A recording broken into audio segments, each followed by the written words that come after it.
The Master Key System by Charles F Haanel. Today we're going to have an overview over this book.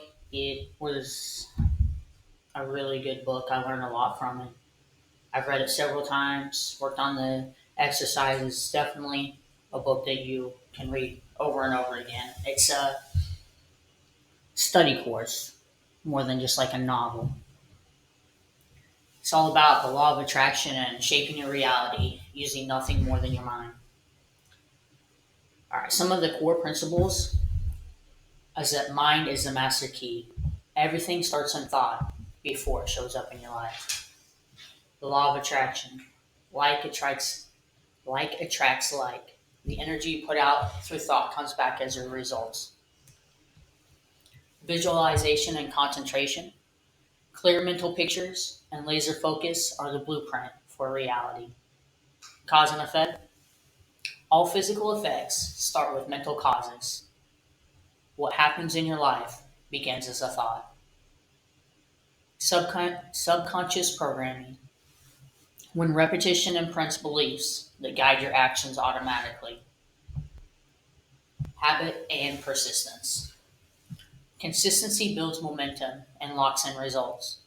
Build habits based on the person that you want to be in life. If your ideal version of yourself goes for a walk every day, start going for a walk. If the ideal version of you is a non smoker, work on getting rid of that habit. Replace it with something that the version of you would do. Universal law. Align yourself with infinite intelligence and you'll unlock your full potential. Some practical applications. I would get started with the first four exercises, which you want to set aside 15 to 30 minutes every day. Work on that, building that habit. And for the first week, you want to find a place, sit upright, and remain physically still for as long as you can. Your goal is to make it between 15 to 30 minutes.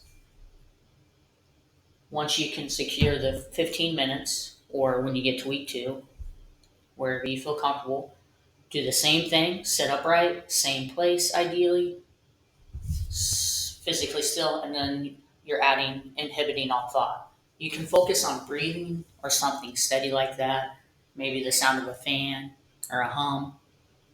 But really, what you're doing is when a thought comes up, because they will, you want to just acknowledge it and then let it go. You don't want to drift off it today or anything. If you notice yourself doing that, bring yourself back into focusing on your breathing or whatever you chose and continue that for a week or until you feel like you have that under control. Week three, we're building on that. Physically still, inhibiting thought, and now you're working on relaxing your body physically. Your muscles, notice any tension and focus on that area, relax in it until you get your whole body relaxed. Again, 15 to 30 minutes. And then week four, building upon all that. And now we're just letting go of the mental stresses. Relax mentally. No worry, no anger, no fear, etc.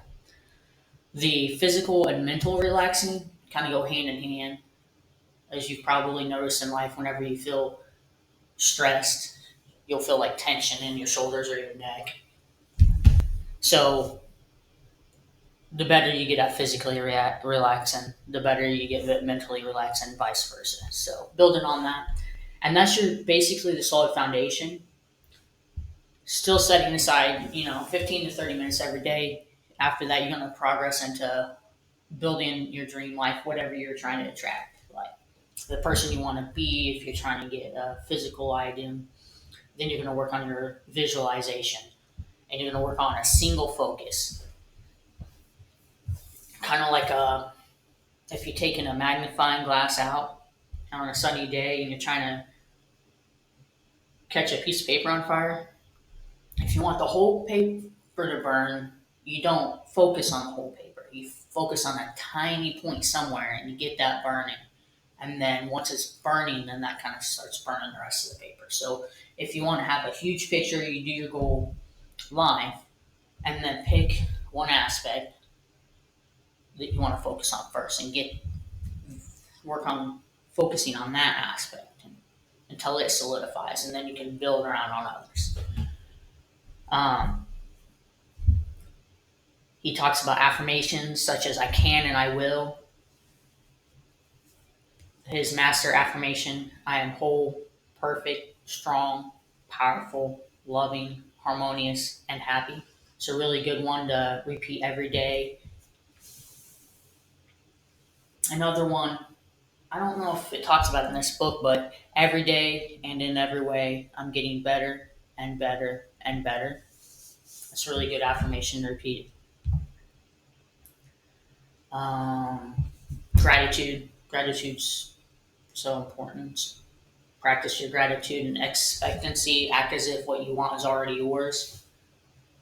Take consistent action, which would be if you do the exercises every day for at least 15 minutes. Pick one of those affirmations to each day. You're going to build a great reality. Your thoughts create that blueprint, but your behavior builds the structure. Um, you know what they say, you can tell somebody how to get somewhere, but you can't do it for them. I can pass you the ball, but I can't shoot it for you. I can give you a game plan on how to build muscles through doing push-ups, but I can't do the push-ups for you. I can't run the race for you. You have to take the action. And just like knowing how to do a push-up and doing a push-up, knowing how to shoot a ball, capable of making a basket, and actually shooting the ball in the game, it's two different things. And just like push-ups, not every day, some days are going to be harder to do than others, I guess, and some days you're going to be able to do more than other days. And just like in basketball, sometimes when you shoot it, it's going to go in, sometimes it's not. You have your good days and your bad days. That doesn't mean overall that you've declined. Keep that in mind whenever you hit your walls. It doesn't mean that you're not growing. In summary, discipline your mind, visualize clearly, repeat until it sticks. That's the consistency and repetition, and act in harmony with universal law. That's the master key system, a framework for turning thought into reality. The key is in your hands. The only question is, will you use it?